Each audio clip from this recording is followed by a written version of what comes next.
جمال الوجود بذكر الإله وتصفو الحياة بنور هداه. جمال الوجود بذكر الإله وتصفو الحياة بنور هداه.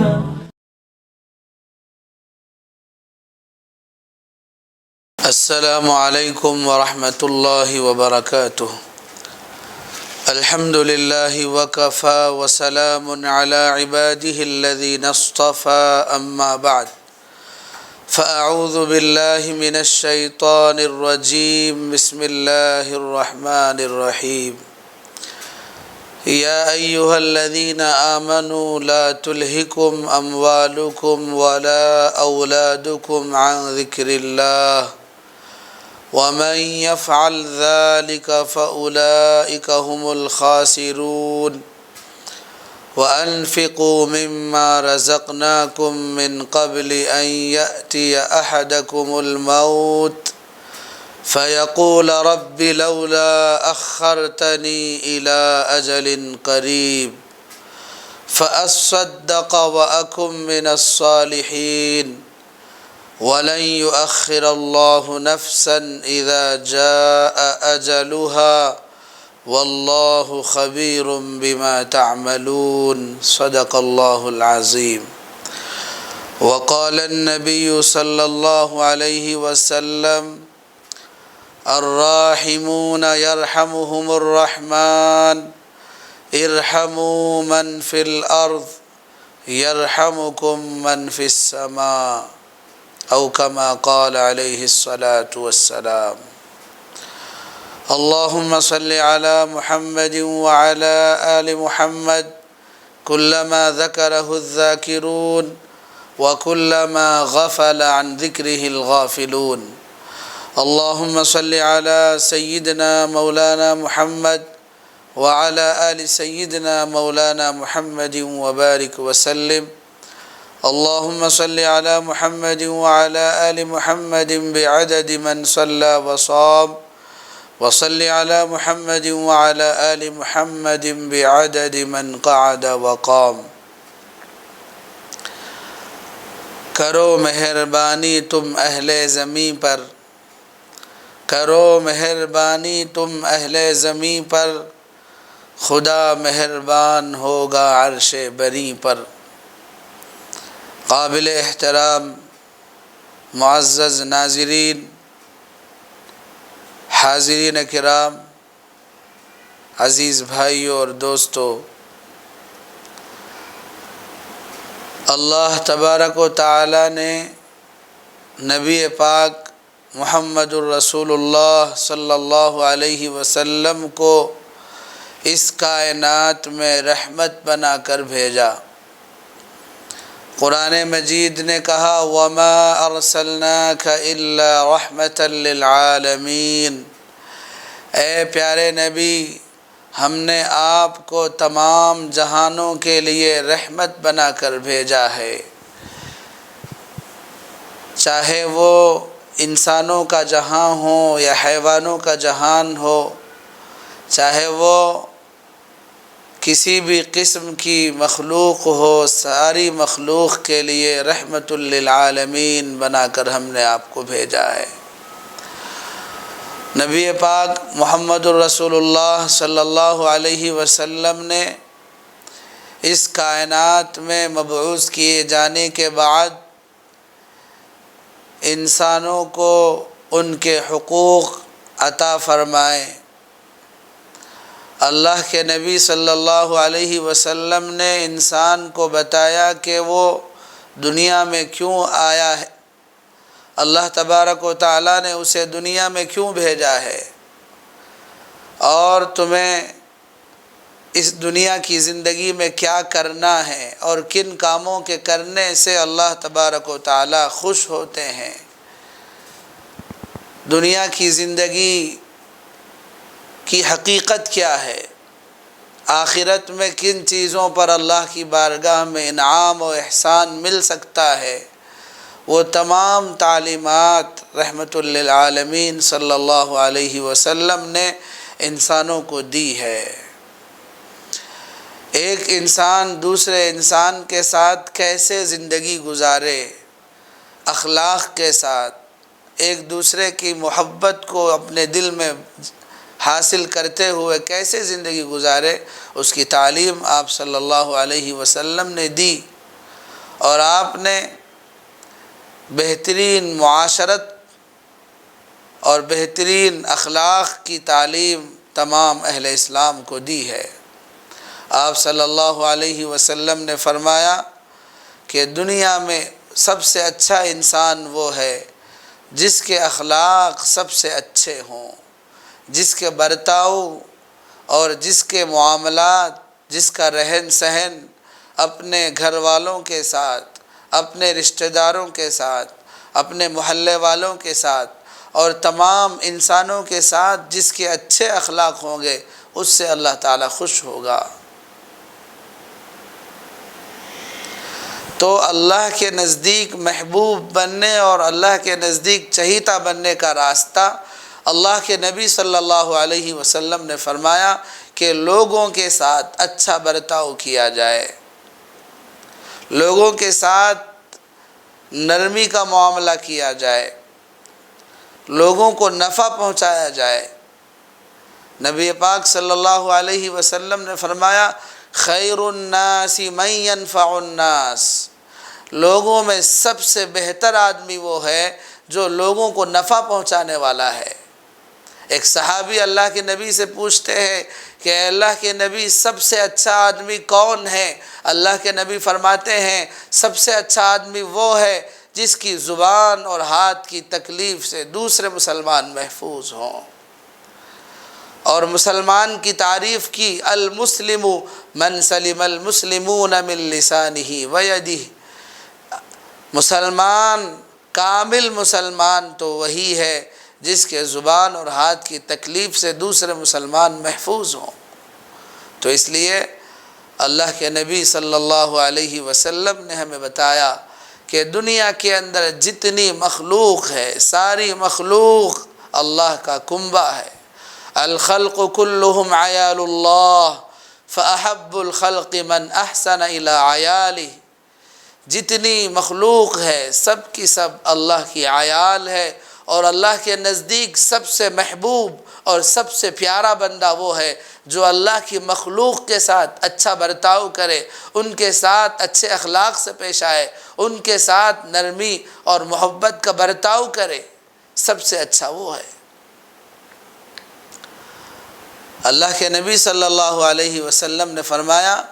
کہ انسانوں کے ساتھ اچھے اخلاق یہ تو زیادہ ضروری ہے، انسان کے ساتھ اخلاق کی تعلیم تو دی ہے، اس کے ساتھ ساتھ آپ صلی اللہ علیہ وسلم نے جانوروں کے ساتھ بھی اچھا برتاؤ برتنے کا حکم دیا ہے۔ اللہ کے نبی نے فرمایا کہ کسی مخلوق کو چاہے وہ حشرات الارض کیوں نہ ہو انہیں نہ ستایا جائے، اور چونٹیوں کو جلانے سے منع کیا، پرندوں کے گھونسلے سے ان کے انڈوں کو اور بچوں کو لینے سے منع کیا۔ اللہ کے نبی صلی اللہ علیہ وسلم نے جانوروں کے ساتھ اچھے اخلاق کی تعلیم دی ہے۔ مشہور روایت ہے کہ ایک عورت جو فاحشہ تھی، لیکن اس فاحشہ عورت نے راستہ چلتے ہوئے ایک کتے کو دیکھا کہ وہ کتا پیاس کی وجہ سے بلک رہا ہے اور اس کی زبان جو ہے پیاس کی وجہ سے سوکھ رہی ہے اور وہ گیلی مٹی کو چاٹنے پر مجبور ہو گیا ہے۔ وہ گنہگار عورت جب اس کتے پر نظر پڑتی ہے اس کی، تو اس کتے کو دیکھ کر وہ اپنے جسم سے اپنا دوپٹہ اتارتی ہے اور اپنے پیر سے اپنے موزوں کو اتار کر اس کو باندھ کر کنویں سے پانی نکال کر اس پیاسے کتے کو پانی پلاتی ہے۔ تو اللہ کے نبی صلی اللہ علیہ وسلم فرماتے ہیں کہ میں نے اس عورت کو جنت میں دیکھا ہے۔ ایک معمولی سی گنہگار عورت جب اللہ کی ایک ادنا سی مخلوق کتے پر رحم کرتی ہے تو اللہ کے نبی صلی اللہ علیہ وسلم فرماتے ہیں کہ میں نے اس عورت کو جنت میں دیکھا ہے۔ تو معمولی سے ایک جانور پر رحم کرنے کے نتیجے میں اللہ تبارک و تعالیٰ نے اس کے ساتھ بخشش کا معاملہ کیا، اس کے ساتھ مغفرت کا معاملہ کیا۔ اس کے مقابلے میں روایت میں ہے کہ ایک عورت نیک تھی، بہت عبادت گزار تھی، نمازیں پڑھا کرتی تھی، روزے رکھا کرتی تھی اور بہت ساری عبادتیں کرتی تھی، لیکن اس عورت نے ایک بلی کو پالا گھر کے اندر تاکہ چوہے گھر کے اندر نہ آئیں، اور اس کو گھر میں باندھ کر رکھا، اس کو نہ کھانے کے لیے کھانا دیا، نہ اس کو پینے کے لیے دودھ دیا، اس کی ضرورتوں کا انتظام نہیں کیا، حتیٰ کہ اسی طرح وہ بندھی رہی، اسی طرح وہ اپنے گھر کے اندر رسی سے بندھی رہی اور بھوکی رہی، اور یہاں تک کہ اسی بھوک کی حالت میں مر گئی۔ اللہ کے نبی صلی اللہ علیہ وسلم فرماتے ہیں کہ وہ عورت جو اگرچہ کہ نیک تھی، اگرچہ کہ عبادت گزار تھی، اگرچہ کہ وہ نماز پڑھنے والی تھی، روزہ رکھنے والی تھی، لیکن اس عورت نے اللہ کی مخلوق کے ساتھ بہترین اور اچھا برتاؤ نہیں کیا، جس کی وجہ سے اللہ کے مخلوق ایک بلی کو اس نے تکلیف پہنچائی اور وہ بھوکی مر گئی، تو اس عورت کی وجہ سے وہ بھوکی مری ہے۔ اللہ کے نبی صلی اللہ علیہ وسلم نے فرمایا کہ اس عورت کو میں نے دوزخ میں دیکھا ہے۔ نبی پاک صلی اللہ علیہ وسلم نے انسان تو انسان جانوروں کے ساتھ اچھا برتاؤ پیش کرنے کا حکم دیا ہے۔ اللہ کے نبی صلی اللہ علیہ وسلم کی تعلیمات سب سے بہترین تعلیمات ہیں۔ آپ کی تعلیمات کے اندر رحمت ہی رحمت پائی جاتی ہے۔ اللہ کے نبی صلی اللہ علیہ وسلم فرماتے ہیں کہ الراحمون یرحمہم الرحمن ارحموا من فی الارض یرحمکم من فی السماء۔ اللہ رحمان رحم فرماتا ہے ان بندوں پر جو اللہ کی مخلوق پر رحم کرتے ہیں۔ اے لوگو تم زمین والوں پر رحم کرو، آسمان والا تم پر رحم کرے گا۔ اللہ کے نبی کی تعلیم یہ ہے کہ اللہ کے نبی فرماتے ہیں واللہ فی عون العبد ما کان العبد فی عون اخیہ، کہ یقیناً اللہ تبارک و تعالیٰ اس بندے کی مدد میں لگے رہتے ہیں جب تک کہ بندہ اپنے کسی مسلمان بھائی کے کام میں لگا رہتا ہے۔ اللہ کے نبی نے فرمایا کہ ایک مسلمان جب تک اپنے دوسرے مسلمان بھائی کے کام کو بنانے کی کوشش کرتا ہے، اس کے کام میں ہاتھ بٹاتا ہے، اور جب تک اپنے مسلمان بھائی کے کام کرنے کے لیے وہ دوڑ دھوپ کرتا ہے، چلت پھرت کرتا ہے، تو جب تک وہ اپنے مسلمان بھائی کی مدد میں لگا رہتا ہے، اللہ تبارک و تعالیٰ فرما رہے ہیں کہ اللہ اس کی مدد میں لگا رہتا ہے۔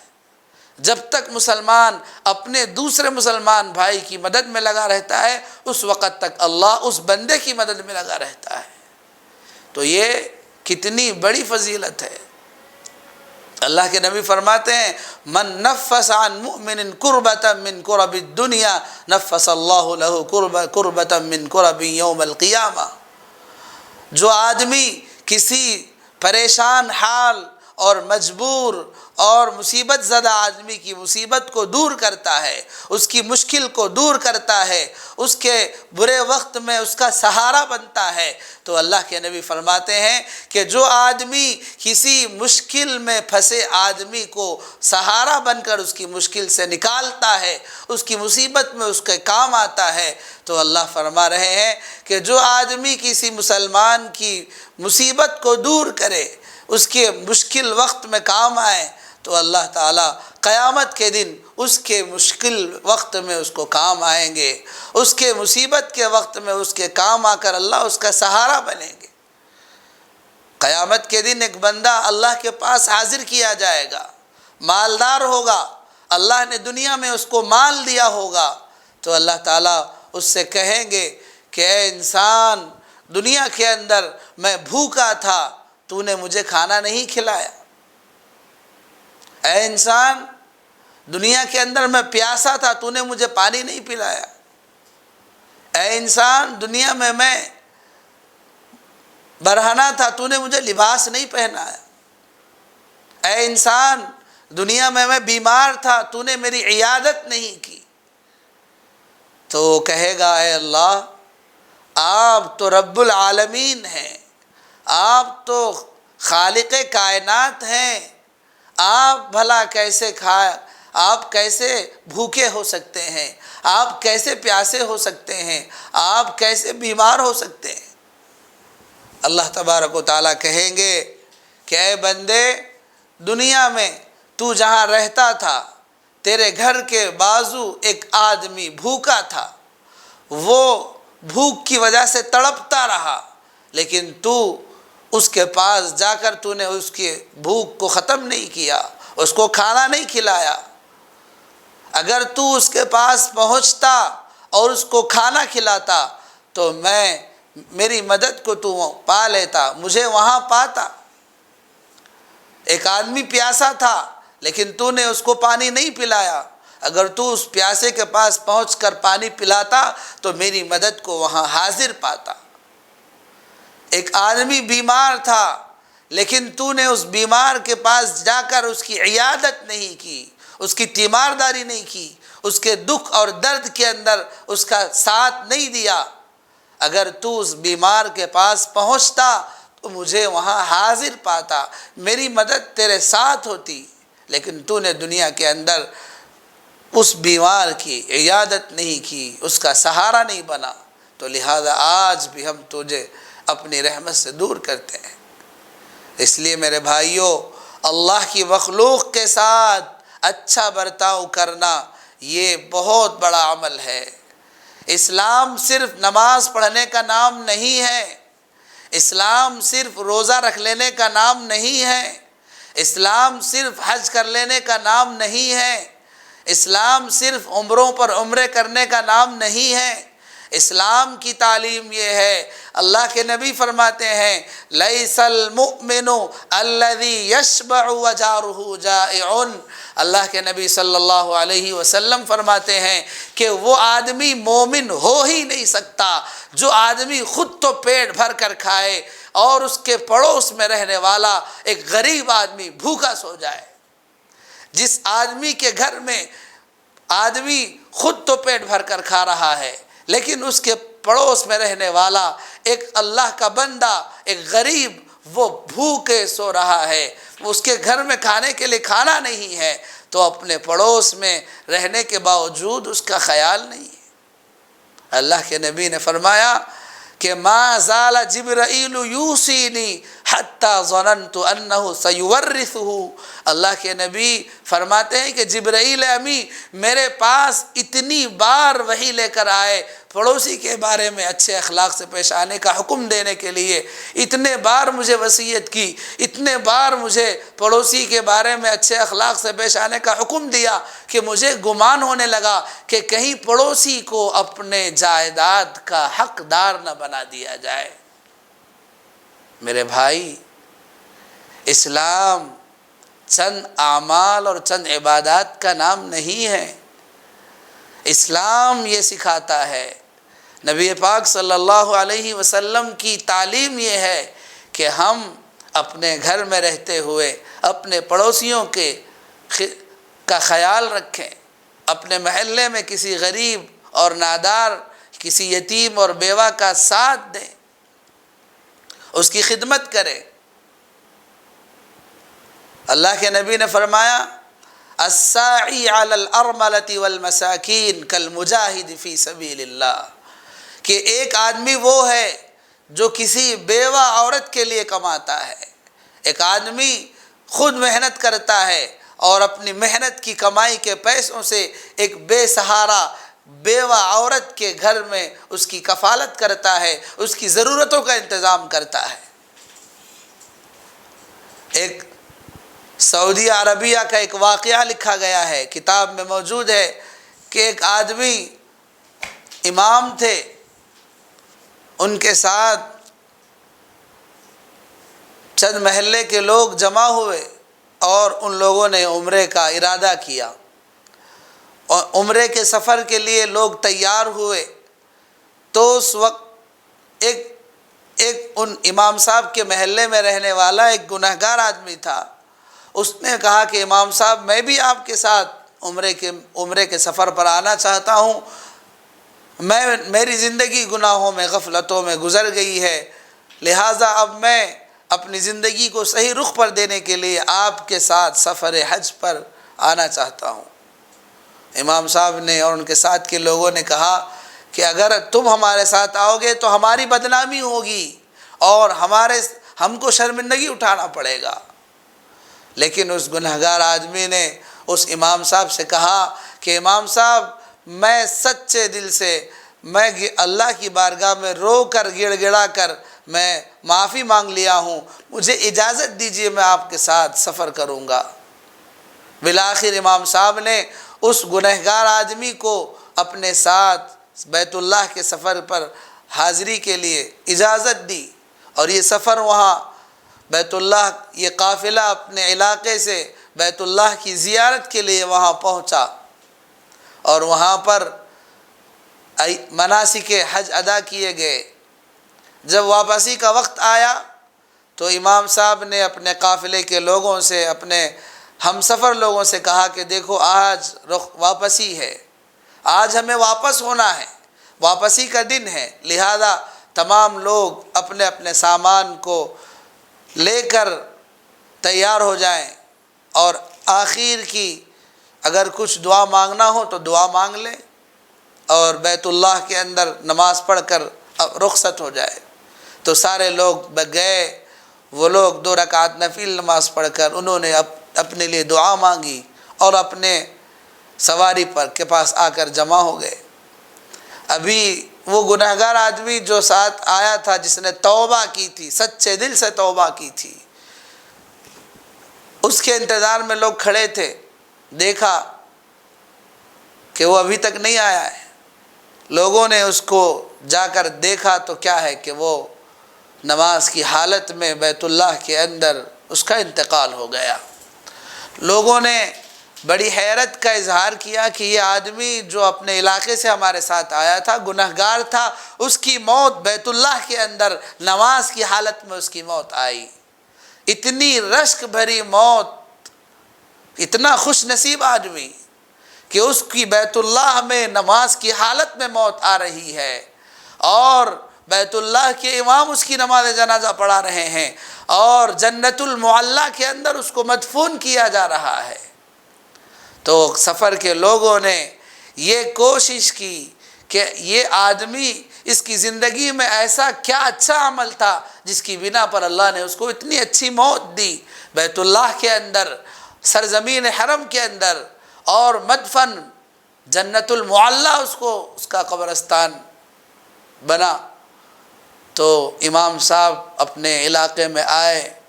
انہوں نے دل میں فیصلہ کر لیا تھا کہ میں جب علاقے میں جاؤں گا تو اس کے بیوی سے، اس کے ماں باپ سے معلوم کروں گا کہ اس کی زندگی میں ایسا کون سا اچھا عمل تھا جس کی بنا پر اللہ تبارک و تعالیٰ نے اس کے ساتھ یہ انعام اور احسان کا معاملہ کیا۔ تو خیر، وہ امام صاحب کہتے ہیں کہ میں اپنے علاقے، اپنے وطن واپس آیا۔ وطن واپس آنے کے بعد میں نے اس کے اہل و عیال سے، رشتہ داروں سے معلوم کیا کہ یہ بندہ اپنے زندگی کے کیا معمولات تھے، اس کے وہ کیسے زندگی گزارتا تھا۔ تو اس کے گھر والوں نے بتایا کہ یہ آدمی جب کام سے واپس اپنے گھر آتا تو وہ اپنے گھر والوں کے لیے ضرورت کا سامان خرید کر لاتا، بازار سے ضرورت کا سامان، کھانے پینے کی چیزیں، راشن کی چیزیں وہ لے کر آتا۔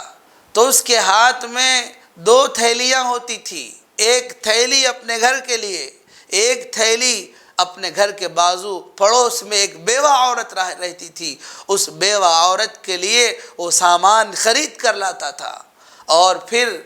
اپنے گھر پہنچنے کے بعد اپنے پڑوس میں جو بیوہ عورت رہتی تھی اس کے دروازے کی دہلیز پر رکھ دیتا اور آواز دیتا کہ اماں اسے لے لینا۔ تو پردے کے پیچھے سے وہ عورت اس کو لے کر دعا دیتی کہ اللہ تیری مغفرت کرے، اللہ تجھ پر رحم کرے، اور اللہ تجھے جنت المعلیٰ میں تجھے جنت المعلیٰ میں دفن ہونا نصیب کرے۔ تو وہ بیوہ عورت اس کو دعا دیتی کہ اللہ تجھ پر رحم کرے، مغفرت کرے، تیرا نماز جنازہ ہزاروں لوگ پڑھیں اور تیرا آخری مقام جنت المعلی میں تجھے ملے، تو وہ بیوہ عورت ہاتھ اٹھا کر دعا دیتی۔ تو اس کے گھر والوں نے بتایا کہ ہو سکتا ہے اس کا یہ عمل اللہ کی نظر میں مقبول ہو گیا ہو کہ وہ روزانہ اپنے گھر کی سامان اور ضرورتوں کے ساتھ ساتھ اس بیوہ عورت کے لیے بھی خرید کر کما کر وہ چیزیں اس کو مہیا کرتا تھا۔ میرے بھائیوں، اللہ تبارک و تعالیٰ نے ہمیں جو احکام حقوق اللہ سے متعلق دیے ہیں یقیناً وہ بھی پورے کرنا ہے، لیکن بندوں کے جو حقوق ہیں ان حقوق کے اندر بھی کمی ہونے نہیں دینا ہے۔ اس لیے اللہ کے نبی صلی اللہ علیہ وسلم نے فرمایا کہ سب سے بہترین مسلمان وہ ہے جو اللہ کی مخلوق کے ساتھ بہترین برتاؤ کرے، ان کو راحت پہنچائے، ان کو نفع پہنچانے کی کوشش کرے۔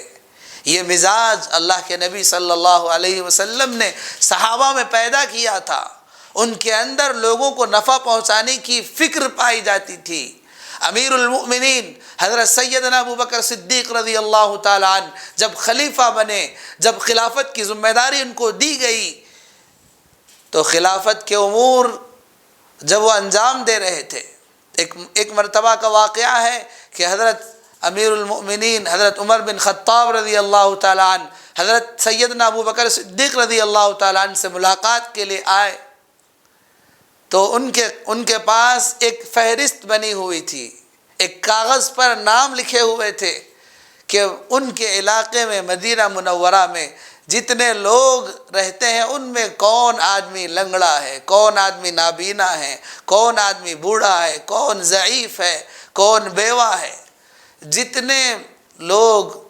معذور تھے ان سب کی ایک فہرست بنی ہوئی تھی، اور ان کے خدمت کے لیے کون آدمی طے کیا گیا ہے اس کا نام اس کے بازو لکھا ہوا تھا۔ اس فہرست کے اندر ایک ضعیفہ اور ایک بوڑھی عورت کا نام تھا جو بالکل ضعیف ہو چکی تھی، وہ خود اپنا کام نہیں کر سکتی تھی۔ اس عورت کا نام بھی لسٹ میں لکھا ہوا ہے، لیکن اس کی خدمت کرنے والا کون ہے اس کا نام اس فہرست میں لکھا ہوا نہیں تھا۔ حضرت عمر رضی اللہ تعالیٰ عنہ نے اس فہرست کو دیکھا تو وہاں ایک ضعیفہ کا نام لکھا ہوا ہے لیکن اس کے بازو نام نہیں ہے، تو انہوں نے سوچا کہ چلو میں اس کی خدمت کر لوں گا، میں اس کی خدمت کر کے ثواب کما لوں گا۔ حضرت عمر رضی اللہ تعالیٰ عنہ کہتے ہیں کہ میں نے تہجد کی نماز ادا کی، اور تہجد کی نماز پڑھنے کے بعد میں اس عورت کے گھر پہنچا تو میں نے آواز دی، اماں جان کوئی کام ہو تو بتائیے، میں آپ خدمت کے لیے تیار ہوں۔ اندر سے آواز آئی کہ میرے کوئی کام نہیں ہے، ایک شخص آئے تھے انہوں نے کام کر کے وہ چلے گئے، میرے گھر کوئی کام باقی نہیں ہے، میرا گھر کا کام تو ہو چکا ہے۔ تو وہ حیرت سے پوچھنے لگے کہ کون آئے تھے، وہ کون شخص تھا جو آپ کے گھر کا کام کر کے چلا گیا؟ تو وہ ضعیفہ، وہ بوڑھی عورت کہنے لگی کہ میں نہ اس کا نام جانتی ہوں نہ میں اس کی شکل جانتی ہوں، اس لیے کہ آج تک میں نے اس کا نام نہیں پوچھا ہے اور آج تک میں نے اس کی شکل نہیں دیکھی ہے۔ وہ جب وہ آتے ہیں تو کہتے ہیں اماں جان پردہ کر لو، تو میں پردے میں چلی جاتی ہوں، اور وہ آ کر میرے گھر میں پانی بھرتے ہیں، میرے گھر کے آنگن میں صحن میں جھاڑو لگاتے ہیں، اور جو کام ہوتے ہیں وہ کر کے چلے جاتے ہیں، اور جاتے وقت کہتے ہیں کہ اماں جان اب میں جا رہا ہوں، پردہ ختم ہو گیا، تو وہ چلے جاتے ہیں۔ نہ میں نے ان کا نام پوچھا ہے نہ میں نے ان کی شکل دیکھی ہے، میں ان کو پہچانتی تک نہیں ہوں۔ حضرت عمر بن خطاب رضی اللہ تعالیٰ عنہ کہتے ہیں کہ میں نے فیصلہ کر لیا کہ میں جانوں کہ وہ کون ہے، میں جاننا چاہتا ہوں کہ وہ کون شخص اس ضعیفہ کی خدمت کر رہا ہے۔ حضرت عمر رضی اللہ تعالیٰ عنہ نے عشاء کی نماز ادا کی، نماز عشاء پڑھ کر وہ راستے میں منتظر ہو کر کھڑے ہو گئے، انتظار کرنے لگے کہ کون شخص ہے جو ضعیفہ کی خدمت کے لیے آگے بڑھتے ہیں اور خدمت کرتے ہیں۔ جب عشاء کی نماز کے بعد رات کا ایک حصہ گزرا تو ایک شخص ہے جو ادھر آ رہے ہیں، آگے بڑھ رہے ہیں۔ تو حضرت عمر نے جب اس شخص کی آہٹ کو محسوس کیا تو وہ بالکل چست ہو گئے۔ جب قریب وہ شخص آیا تو اچانک حضرت عمر نے سلام کیا۔ جب سلام کیا تو ادھر سے سلام کے جواب کی آواز آئی، وعلیکم السلام ورحمۃ اللہ۔ جب آواز آئی تو حضرت عمر پہچان گئے کہ یہ تو حضرت ابو بکر رضی اللہ تعالیٰ عنہ۔ حضرت عمر حیرت سے پوچھنے لگے کہ حضرت آپ اس رات کے اندھیرے میں کہاں جا رہے ہیں، کس کام کے لیے جا رہے ہیں، اور آپ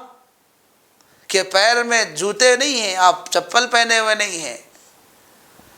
تو حضرت ابو بکر رضی اللہ تعالیٰ عنہ نے کہا کہ میں اس محلے میں جو ضعیفہ رہتی ہے اس کی خدمت کرنے کے لیے جا رہا ہوں،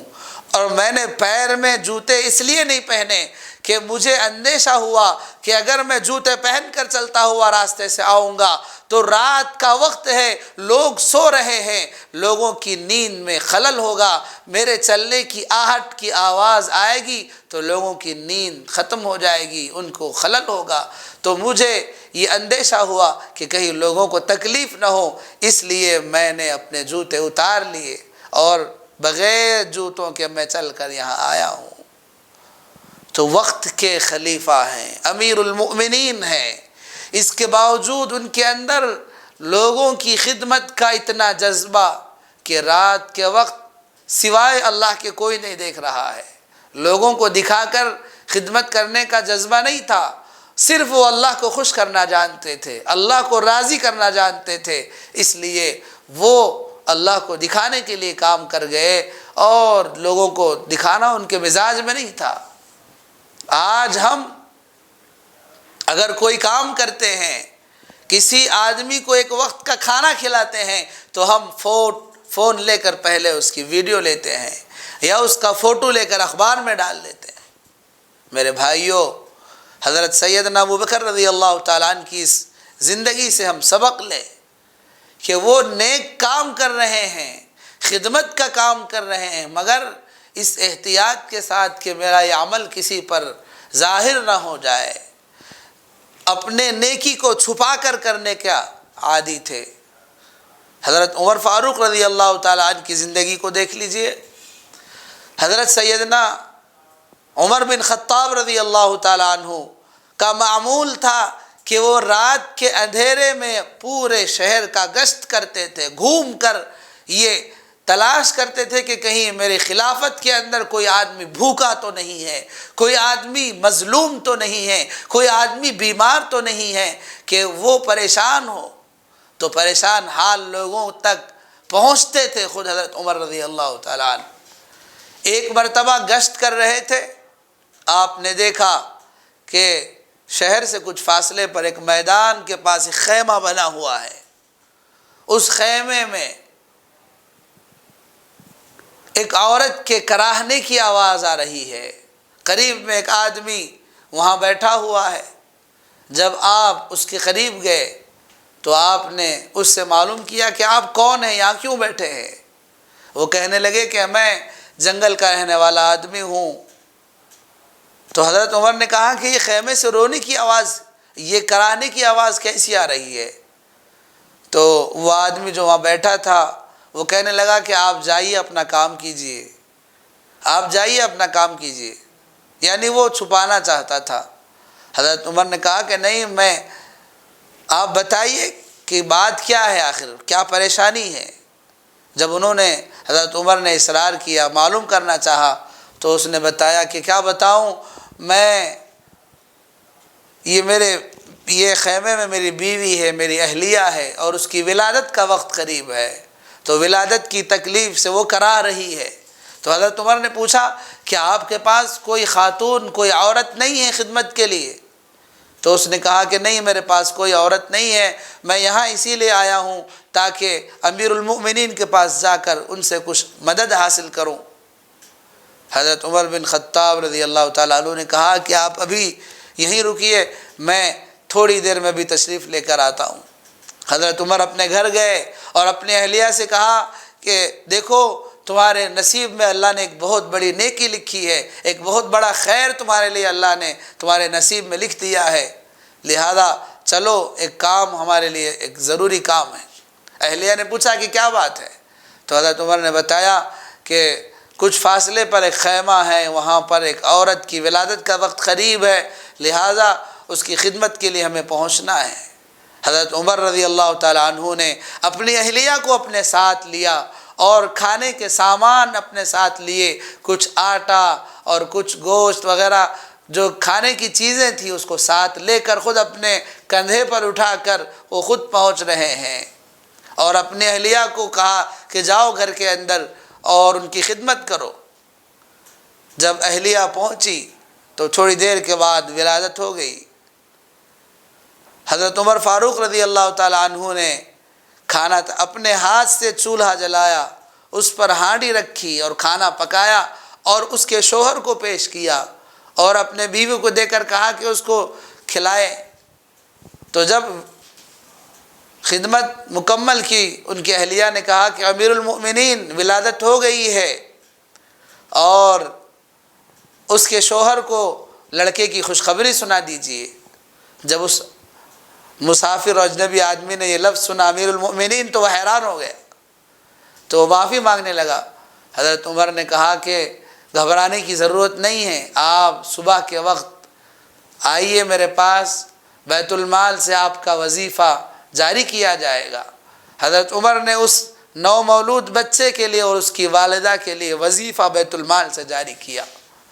غرضے کے وقت کے خلیفہ ہیں،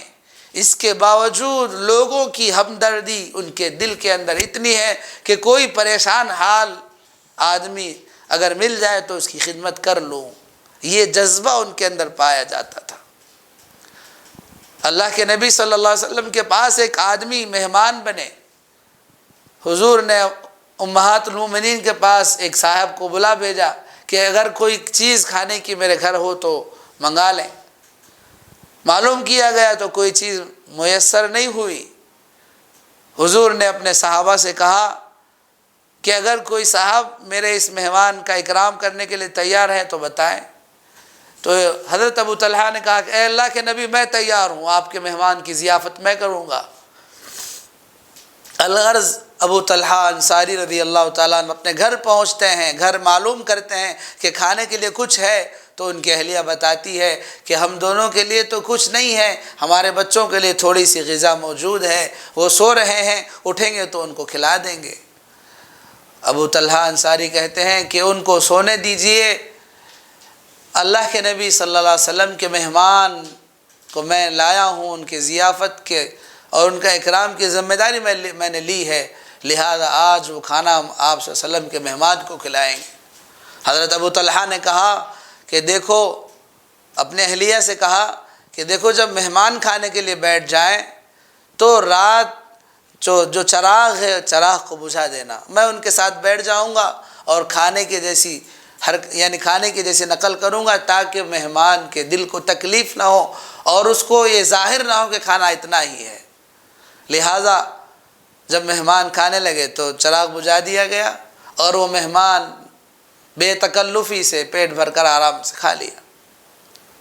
جب صبح کی نماز ہوئی، فجر کی نماز میں صحابہ حاضر ہوئے تو اللہ کے نبی صلی اللہ علیہ وسلم کا چہرہ خوشی سے تمتمانے لگا،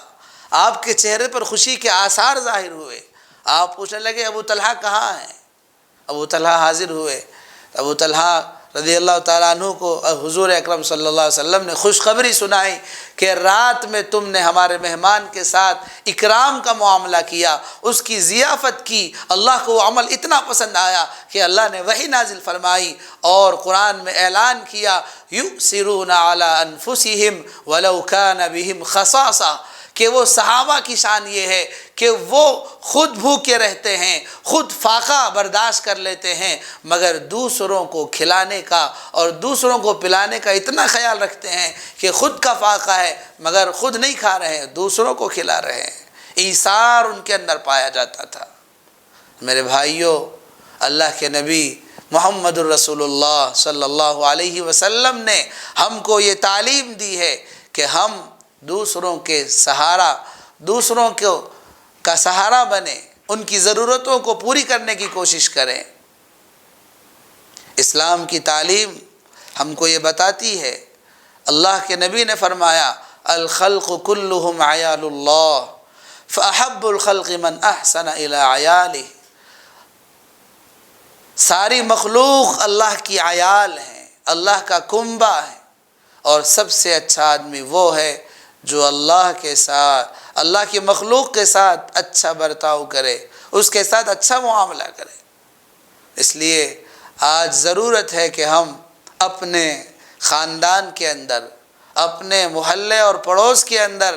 جو غریب لوگ ہیں، جو نادار ہیں، ان کی خدمت کریں، ان کا سہارا بنے۔ آج اللہ نے ہم کو مال دیا ہے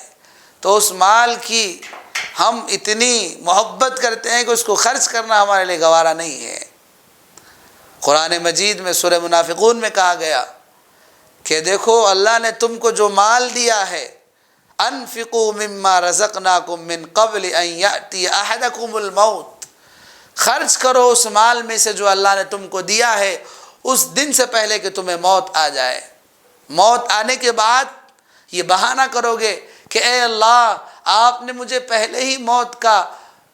پیغام نہیں سنایا، تاکہ موت آنے سے پہلے آپ نے مجھے بیدار نہیں کیا، خبردار نہیں کیا۔ اگر آپ مجھے موت کا فرشتہ بھیجنے سے پہلے کچھ دن پہلے بول دیتے تو میں نیک بن جاتا، توبہ کر لیتا، اپنے مال کو صدقہ کرتا، اللہ کے راستے میں خرچ کر دیتا۔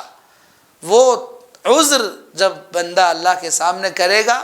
تو اللہ نے فرمایا کہ پہلے ہی جتا دیا اللہ نے کہ موت آنے کے بعد تم یہ نہیں کہنا کہ اے اللہ آپ نے مجھے پہلے کیوں نہیں بتایا کہ میں توبہ کر لیتا، نیک بن جاتا، مال کو صدقہ کر دیتا، اللہ کے راستے میں خرچ کر دیتا۔ اللہ تعالیٰ نے فرمایا کہ دیکھو موت کا وقت طے ہے، اذا جاء اجلہم لا یستأخرون ساعة ولا یستقدمون، کہ موت کا وقت جب آتا ہے تو ایک لمحہ نہ آگے ہوتا ہے نہ ایک لمحہ پیچھے ہوتا ہے، موت کا وقت ٹل نہیں سکتا ہے۔ تو لہٰذا فرصت اور غنیمت ہے وہ لمحہ جس کے اندر ہم جی رہے ہیں، اور اپنی زندگی کے اندر ہم اپنے موت کے بعد کی زندگی کی تیاری کریں، اور زیادہ سے زیادہ نیکیاں اور زیادہ سے زیادہ حسنات ہم اپنے نام اعمال میں جمع کریں۔ اس لیے اللہ نے ہم کو مال کی نعمت دی ہے تو ہم اپنے مال کے ذریعے سے لوگوں کی خدمت کریں، ان کے ساتھ اچھے اخلاق سے پیش آئیں، اور پھر اللہ کے محبوب بن جائیں۔ اللہ کے نبی صلی اللہ علیہ وسلم نے اللہ کا محبوب بننے کا راستہ یہ بتایا کہ ہم اللہ کے مخلوق کے ساتھ نرمی کا، ہمدردی کا اور غم کا معاملہ ان کے ساتھ رکھیں، ان کے دکھ اور درد میں کام آئیں۔ یہی پیغام ہے۔ کسی نے بہت خوب کہا کہ درد دل کے واسطے پیدا کیا انسان کو، درد دل کے واسطے پیدا کیا انسان کو، ورنہ طاعت کے لیے کچھ کم نہ تھے کرو بیاں۔ تو اس لیے آج کا یہ پیغام یہی ہے کہ ہم اپنے دل میں انسانیت کا درد پیدا کریں، ان کی خدمت کریں، اور ان کی خدمت کر کے اللہ کے محبوب بن جائیں۔ اللہ تبارک و تعالیٰ سے دعا ہے کہ اللہ تبارک و تعالیٰ مجھے بھی اور ہم سب کو، سارے مسلمانوں کو عمل کی توفیق نصیب فرمائیں۔ وآخر دعوانا ان الحمد للہ رب العالمین۔